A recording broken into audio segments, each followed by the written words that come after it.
देखिए, कल जो ऑनरेबल सुप्रीम कोर्ट ने जो हियरिंग हुई 370 के बारे में, और उसमें जो उन्होंने ये फैसला किया कि जो सरकार ने गवर्नमेंट ऑफ इंडिया की तरफ से जो लेटेस्ट एफिडेविट दिया गया और जिसमें 370 हटाने का जवाब देने की कोशिश की गई, और जो सुप्रीम कोर्ट ने कहा हम इसको कंसिडर नहीं करेंगे, उससे कहीं ना कहीं पीडीपी का जो हमारा ये स्टैंड है कि बीजेपी के पास 370 को ख़त्म करने के लिए कोई जवाब नहीं, कोई आईनी जवाब नहीं है, कोई कानूनी जवाब नहीं, बल्कि इन्होंने आइन की धज्जियां उड़ाते हुए एक ऐसा कारनामा अंजाम दिया जो मेरे ख्याल में इस मुल्क के 75 साल की हिस्ट्री में कभी नहीं हुआ था। तो इसके साथ साथ उनका ये दलील देना कि 370 को ख़त्म करने के बाद जम्मू कश्मीर में हालात ठीक हो गए, ये बिल्कुल ऐसा है कि जब कोई गुंडा, कोई बदमाश किसी घर में घुस के वहाँ के लोगों की पिटाई करे, आबरूरेजी करे, उनको धमकाए और उसके बाद बोले कि घर में सब कुछ ठीक ठाक हो गया क्योंकि अब घर में आवाज़ नहीं आ रही, शोर नहीं हो रहा है, झगड़ा नहीं हो रहा है। बिल्कुल वही हाल उन्होंने जम्मू कश्मीर का किया है। जम्मू कश्मीर में इसको एक खुली जेल में तब्दील किया गया है, जहाँ पर आम इंसान की बात तो दूर, जो यहाँ के जर्नलिस्ट हैं, मीडिया के लोग हैं, उनको न सिर्फ धमकाया जाता है बल्कि कईयों को यूएपी के अंदर जेल में डाल दिया गया क्योंकि वो अपना फ़र्ज अंजाम देते थे। वो मरकज़ी सरकार को आईना दिखाते थे कि जम्मू कश्मीर के हालात क्या हैं। और हमारे इसके अलावा हमारे हज़ारों की तादाद में हमारे लोग जेलों में हैं, जिनमें नौजवानों की बहुत बड़ी तादाद के अलावा हमारे जो मजहबी रहनुमा हैं, जिनका मैं कई बार नाम ले चुकी हूँ, बार बार नाम लेने की ज़रूरत नहीं है, जिनको इस वक्त जम्मू के जेल में रखा गया है, जहाँ उनकी जो उनकी उम्र की वजह से और गर्मी की वजह से उनकी तबीयत भी ख़राब हो रही है। और ये सब जो लड़के हैं जिसमें जवान हैं, जम्मू कश्मीर के जेलों के अंदर, जम्मू कश्मीर के जेलों के बाहर हैं, कोई इनका ट्रायल नहीं हो रहा है, कोई कानूनी कार्रवाई नहीं हो रही है, कोई इनकी ज़मानत नहीं हो रही है, बल्कि अगर कोई जाता भी है बड़ी मुश्किल से वहाँ पहुँच जाता है, चाहे हरियाणा हो, चाहे राजस्थान हो, चाहे यूपी हो, तो वहाँ उनको मुलाकात भी नहीं होती है उनकी, और उनके पास कोई ऐसे वसाइल नहीं है। तो ऐसे में ये कहना कि जम्मू कश्मीर में सब कुछ ठीक ठाक है, जम्मू कश्मीर को जिन हालात से इसे गुजरना पड़ता है, आप अखबार खोलिए, एनआईए का रेट, ईडी का रेट, एसआईए का रेट, एसयूआई का रेट, इसके बगैर तो कोई डेवलपमेंट हमें नज़र नहीं आती है। रोज छापे पड़ते हैं। तो इतना जुल्म जबर करने के बावजूद सुप्रीम कोर्ट को ये बावर कराने की कोशिश की गई कि 370 के बाद हमने साहब, चीफ जस्टिस चंद्रचूड़ साहब और उनके साथ जो 200 जज लाए गए, वो भी इसी मकसद से लाए गए यहाँ, ताकि उनको ये दिखाया जाए कि जम्मू कश्मीर में जो कब्रिस्तान की खामोशी है, उनको ये बताया जाए यहाँ सब कुछ ठीक ठाक है। मगर मुझे उम्मीद है कि ये तमाम जज साहिबान बहुत ही दानिशमंद लोग होते हैं, ये लोगों के तकदीरों का फैसला करते हैं। उन्होंने देखा होगा कि पर्दे के पीछे क्या है, जम्मू कश्मीर में असली हालात क्या हैं, किस तरह जो पिछले 4 साल में जब से हमारा केस सुप्रीम कोर्ट में है, उसकी परवाह न करते हुए किस तरह कई कानून लाए गए जिससे हमारी ज़मीनें, हमारी नौकरियां, हमारे वसाइल की लूट मची हुई है। हालांकि कानून ये कहता है कि जब भी कोई केस कोर्ट में हो तब तक उसको जिससे उस दफ़ा पे या उस केस पे असर पड़े, ऐसा कोई फैसला नहीं लेना चाहिए। मगर चूंकि बीजेपी ने कॉन्स्टिट्यूशन को, जुडिशरी को, हर एक चीज़ का जो है उसका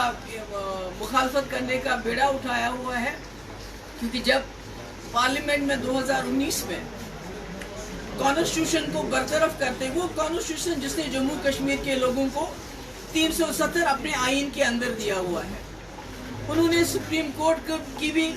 उस वक्त धज्जियां उड़ा दी, क्योंकि सुप्रीम कोर्ट का अपना फैसला है, एक बार नहीं बल्कि कई बार उन्होंने फैसला किया है। कॉन्स्टिट्यूएंट असेंबली है, तो किसने रिकमेंड किया, कैसे इन्होंने किया। तो मेरा कहने का मकसद है कि मुझे उम्मीद है कि ऑनरेबल सुप्रीम कोर्ट जब कि हालांकि कुछ खदशात भी हैं। किसी ने मुझसे सवाल पूछा कि पिछले 4 साल से केस की सुनवाई बिल्कुल नहीं हुई, जबकि बड़े ऐसे केसेस सुने गए जिनकी शायद इतनी इमरजेंसी नहीं थी। तो आज कश्मीर के दौरे के यकायक बाद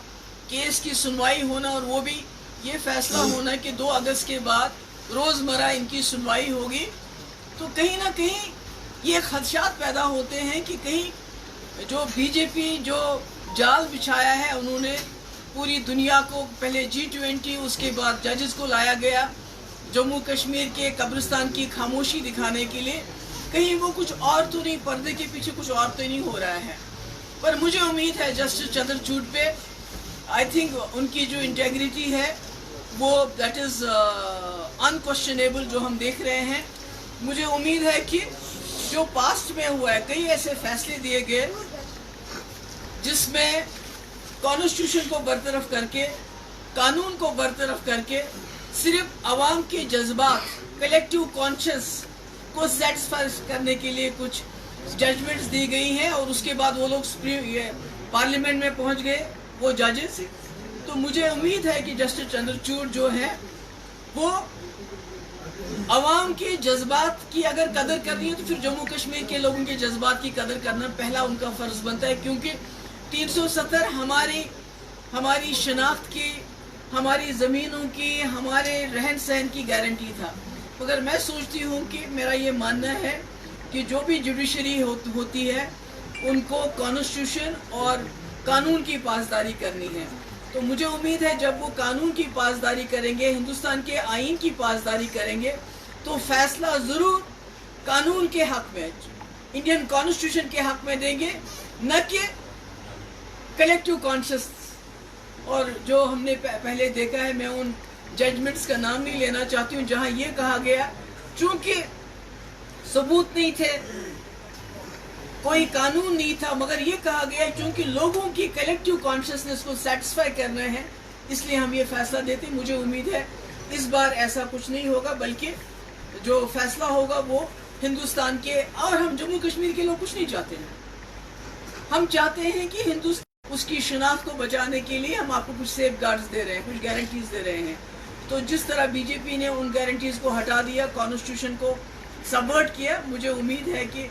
जो में लिखा है इट इज टेम्पररी, तो वाहिवला करने से क्या फायदा। दूसरा यही सवाल सवाल का जवाब नहीं, दूसरा यही बात जब हमने पासान की उमर अब्दुल्ला साहब को, उसने कहा बिल्कुल टेम्पररी लिखा है, लेकिन ये किस कंटेंट में बताया उसने। मैं आपके सवाल का एक ही जवाब आजाद साहब से ये पूछा,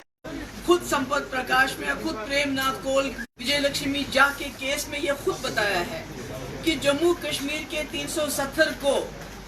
कोई हटा नहीं सकता जब तक जम्मू कश्मीर की कॉन्स्टिट्यूएंट असेंबली इसको रिकमेंड ना करे प्रेसिडेंट को। तो टेम्पररी होने का सवाल ही पैदा नहीं होता है, खुद ही इसकी जो इफादियत है वो स्पेशल हो जाती है। And it can not be, it will not be, it should not be removed. ये मेरे अल्फाज नहीं है, ये उस वक्त सुप्रीम कोर्ट ने डिसीजन दिया है कि इसको जम्मू कश्मीर की कॉन्स्टिट्यूएंट असेंबली के अलावा कोई भी रिकमेंड नहीं कर सकता। अगर आप कहते हैं कि सत्यपाल मलिक जम्मू कश्मीर की कॉन्स्टिट्यूएंट असेंबली को रिप्लेस करता है तो वो हमारी गलती है, अगर हम ऐसा मानते हैं। तो बाकी जहाँ तक जतिंदर सिंह जी का सवाल है, दूसरों का सवाल है, उनकी जवाजियत आपने देखा सुप्रीम कोर्ट में क्या थी कि 370 के बाद पथराव बंद हो गया। अगर पथराव बंद हो गया तो हमारे हजारों नौजवान क्यों हैं जेलों में, हमारे रिलीजियस लीडर क्यों हैं जेलों में, रोज हमारे यहाँ छापे क्यों पड़ते हैं, मॉनिटरिंग क्यों होती है, आपने इजराइल का पॉलिसी यहाँ क्यों अपनाई है, आप क्यों कहते हैं कि हम 5 मरला जमीन 2 लाख लोगों को देंगे, जबकि कुल 19,047 लोग यहाँ बेघर हैं, किनको दे रहे हैं आप जमीन। आप वोटर लिस्ट में 25 लाख लोगों को क्यों ऐड करते हैं। अगर आप इतने सेटिस्फाइड हैं जम्मू कश्मीर की सिचुएशन को लेके, तो फिर ये चोर दरवाजों से एंट्री क्यों। मेरा ख्याल है कि